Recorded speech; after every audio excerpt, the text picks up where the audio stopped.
say I synthesize this for you, because with all this intellectual speak out there, this justification, whether somebody deserves what they have or not, is nothing more than misdirection. What's happening?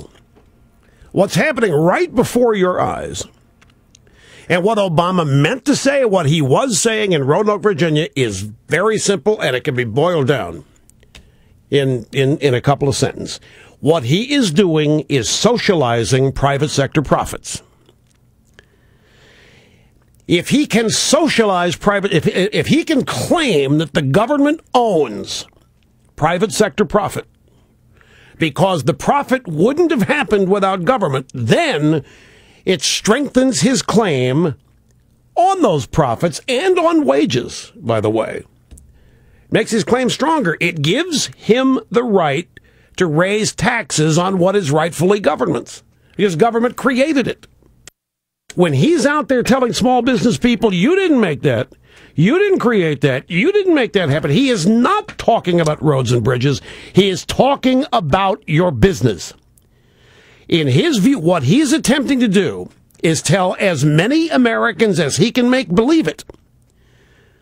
And believe me, there are a lot of people, a lot more people that don't own businesses than there are people who do.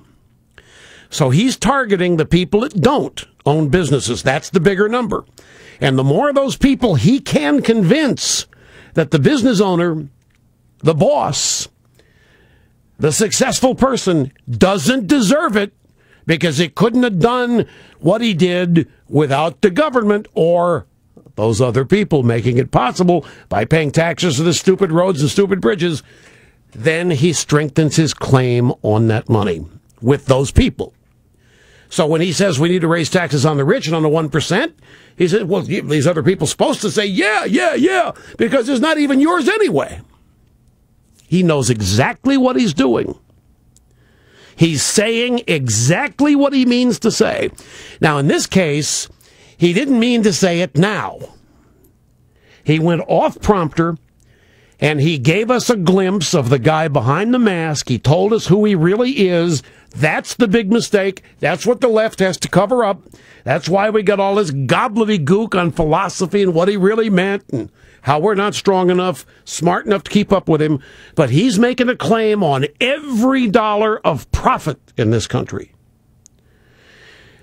by saying that it wasn't possible without somebody else intervening or granting permission or setting the stage for it to happen.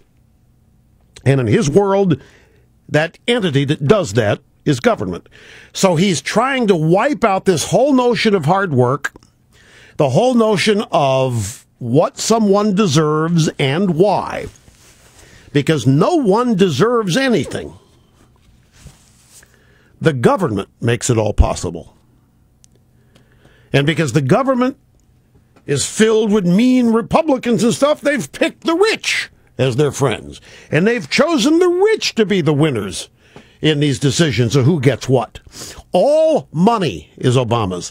All money is government. What you have is what they have decided you get to end up with. And Obama's argument is that the Republicans have decided that the wrong people get the money. And he and the Democrats are riding to the rescue and are going to make sure that from now on, the rightful owners of that profit, the rightful owners of that business, they get it, or at least it's going to be taken away from the people who have it because they don't deserve it. That's what he's saying. Nothing complicated about it. It's hideous, it's pathetic, but it's precisely what he's doing. Because it's precisely what he thinks. Because he has he's never done anything. He hadn't accomplished diddly squat in the private sector. He wouldn't know a payroll if he looked at it. He wouldn't have the slightest idea how to meet one. He wouldn't know how to start a business. And yet he thinks he's got all the answers for all of this. Because he deals in theory. He doesn't deal in reality. It's what an intellectual does. Intellectual deals with theories and ideas, but in the real world, where your fingernails and hands get dirty, they haven't the slightest idea. But since they're intellectuals, they're smarter than everybody else. Now, why are they smarter than everybody else? Because they work with words. They work with ideas. They work with communicating in words, primarily written words. The more letters a man is of, more articles, the more things he writes, and the more brilliantly he writes them, the more intellectual he is. And, by the way, takes me back to why do intellectuals hate capitalism? It's another one. The piece that explains this is about 2,000 words, and I can do it in one sentence. Intellectuals hate capitalism because intellectuals are egomaniacs. They think they're smarter than everybody else. And if capitalism were just, they would be the ones who are rich because they're the ones who are smarter. And because they're the ones who are smarter than everybody else, they're the ones that deserve it.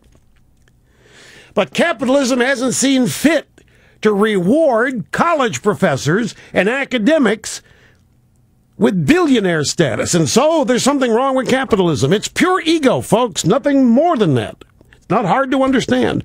Intellectuals don't like capitalism. They don't like America because they resent it. They're the smartest people in the world, and yet capitalism doesn't take care of them. And that's why it's got to be changed. That's Obama. That's his professors. That's the people who've mentored him. That's who they are. Hard work doesn't count for things. It's how smart you are. In fact, in their world, the smarter you are, the less hard you have to work, and that ought to be rewarded. It's a neat perversion of so many American traditions and ethics.